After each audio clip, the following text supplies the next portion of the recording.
Bolsonaro não volta mais dia 15. Virou uma novela, né? Virou uma novela, porque cada dia é uma encrenca, né? Cada dia é uma encrenca feia. Ontem ficou esclarecido, ficou patente que Bolsonaro... lembram da versão dele? A versão dele é que não pedi, não recebi, não sei de nada. Mentira.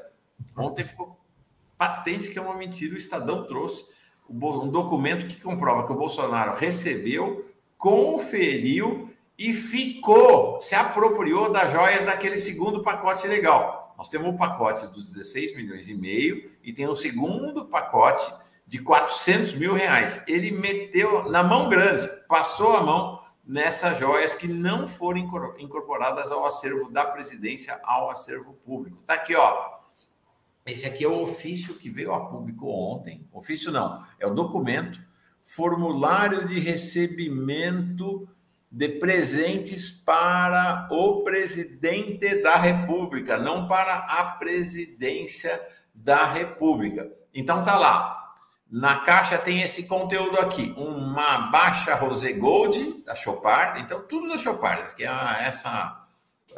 uma das joalherias mais caras do planeta.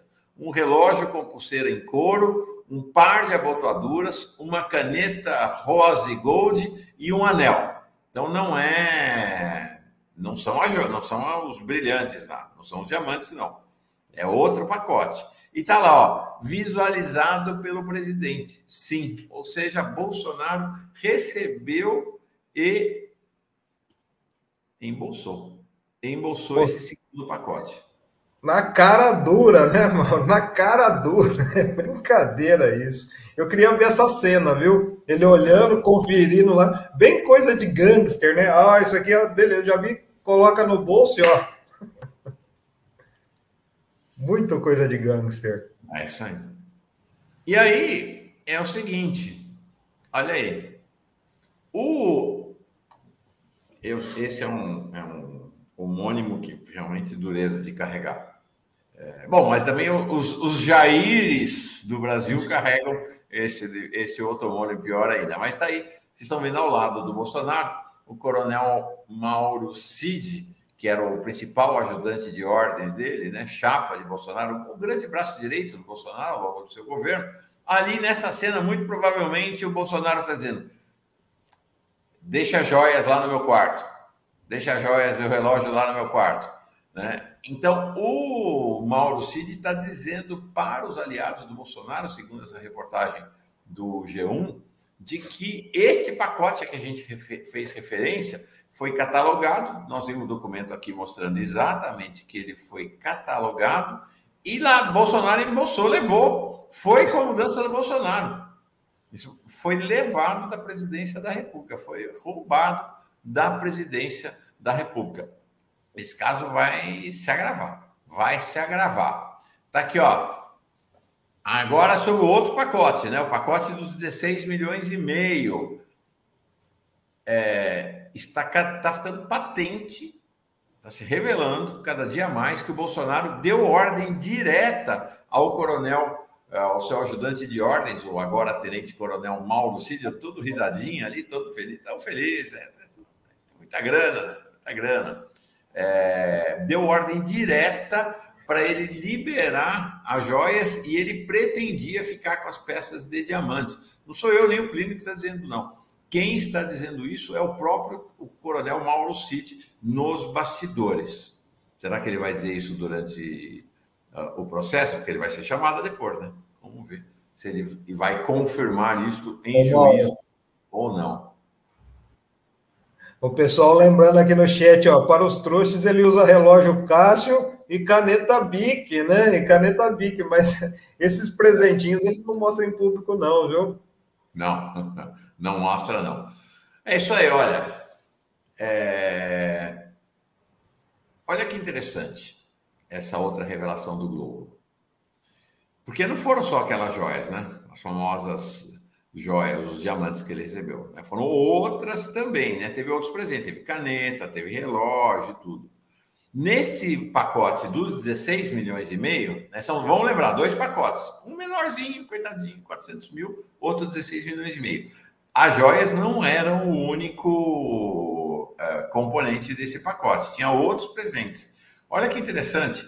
Todos os outros presentes foram incorporados ao acervo da Presidência da República. No próprio dia em que o ministro Bento Mula Albuquerque voltou, as joias ficaram de fora. Só as joias não foram registradas no acervo na volta do Bento Albuquerque. E isso aqui também é muito interessante, que saiu ontem. Aos poucos vai se revelando a relação de Bolsonaro com o chefe da Receita, Júlio César Vieira Gomes. Então, as joias foram apreendidas em 26 de outubro de 2021. O então chefe da Receita, José Tostes, não é bonzinho não, mas aparentemente ele não se tornou um braço direito de Bolsonaro em relação a este tema. Nós imaginamos que outros temas também. Então, 41 dias depois da chegada das joias e de começar a confusão ali, ele foi demitido. E foi substituído pelo Júlio César Vieira Gomes, é o que você vê à direita, esse de cabelo branco é o Tostes, à direita o Júlio César Gomes, que, inclusive, um dia depois de enviar aquele ofício, 2 dias antes do fim do governo Bolsonaro, ordenando a liberação das joias, ganhou o cargo em Paris, né? Mas não está lá não, né? Porque o Haddad cassou essa nomeação dele. Este Júlio César Vieira Gomes agora está dizendo que fez tudo dentro da lei. Está todo mundo, né? Todo mundo dizendo que fez tudo dentro da lei. Né? Olha que interessante essa revelação. Havia uma relação especial do Bolsonaro com esse Júlio César Gomes, o secretário da Receita, indicado por quem? Indicado pelo Posto Ipiranga. Né? Quem indicou esse novo secretário da Receita, e pelo jeito ele fazia todo tipo de serviço para o clã. Ele tinha uma relação especial com o Bolsonaro, o Júlio César Gomes. Segundo relatos de auxiliares do ex-presidente, inclusive o próprio Mauro Cid, o mesmo Mauro Cid que lá está dizendo que, de fato, o Bolsonaro mandou separar as joias para levar embora. Ele está dizendo que o Bolsonaro não atendia a maior parte das pessoas que a procuravam. Iam sendo atendidas por assessores. Quando se tratava do Júlio César, Bolsonaro respondia rapidamente. Tinha uma relação privilegiada com o Bolsonaro. Alguma hipótese de por que isso acontecia, Plínio? Pois é, né, Mauro? É interessante que a gente, à medida que essas denúncias vão aparecendo, a gente vê o que o Bolsonaro ficou fazendo depois que ele perdeu a eleição, né? Ele ficou de todo jeito tentando limpar o nome dele ali, pegar, embolsar a coisa que era dele, limpar. Né? A gente viu quando entrou no Palácio da Alvorada, uma sala um quarto que só tinha um cofre de armas. O Bolsonaro ficou articulando tudo isso. Ele nunca trabalhou, gente. A gente via a agenda dele. Se ele não estava fazendo campanha antecipada, ele estava fazendo esse tipo de crime. É incrível como ele terceirizou o governo para o Paulo Guedes e só ficou fazendo o que ele fez a vida inteira, na verdade, né, Mauro? Que é esse tipo de maracutaia, de politicagem. Só que ali ele tinha um poder absurdo. E assim, convenhamos, Receita Federal, ele tinha que dar atenção especial mesmo, porque, por exemplo, é da Receita que veio aquele relatório do COAF, implicando ali, né, que puxou todo o caso das rachadinhas. Eu tô com o Azenha falou isso no 11h30, viu, Mauro? E eu acredito que esse caso das joias, dessa relação com as ditaduras sauditas, é só a ponta do iceberg de coisa muito pior que tem, e por isso que o Bolsonaro está com tanto medo, viu? Vai ter muita revelação. Acho que nós estamos ainda nos primórdios das investigações sobre as entranhas do governo Bolsonaro. Vai vir muita coisa pela frente. Quando a gente achou, né, Plínio? Vamos entrar na rotina do governo Lula, todo dia a mesma coisa, impressionante. Aí vem as joias, né? Cada semana uma agitação diferente. Daí a crise. Tudo indica, nós ainda precisamos confirmar, mas tudo indica que na base bolsonarista, no chamado bolsonarismo radical, 30%, entre 30% e 40% do eleitorado brasileiro, da população brasileira, o caso das joias não está alterando a popularidade do Bolsonaro. mas é importante.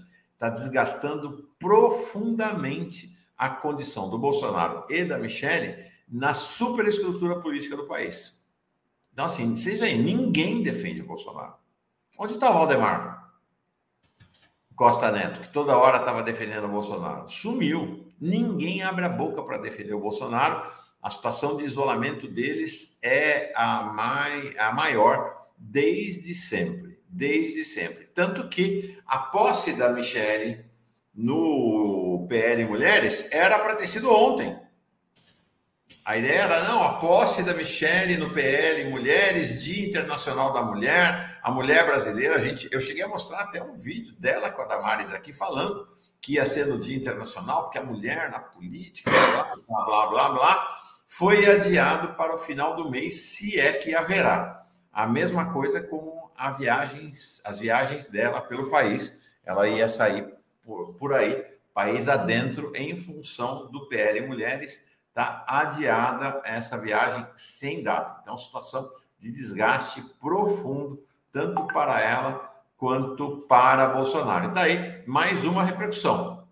Ontem, por volta de 8 da manhã, o Flávio Bolsonaro anunciou de maneira retumbante: acabou a espera, Bolsonaro vem aí, no dia 15 de março, nosso Johnny Bravo volta para o Brasil, já pode pendurar a bandeira verde e amarela, blá, blá, blá, blá, blá, blá. Meia hora depois ele solta outro tweet: peço desculpas pela postagem anterior, deve ser a saudade grande. Na verdade, a data de retorno do nosso líder no dia 15 era provável, mas não foi confirmado. Bolsonaro não volta mais dia 15.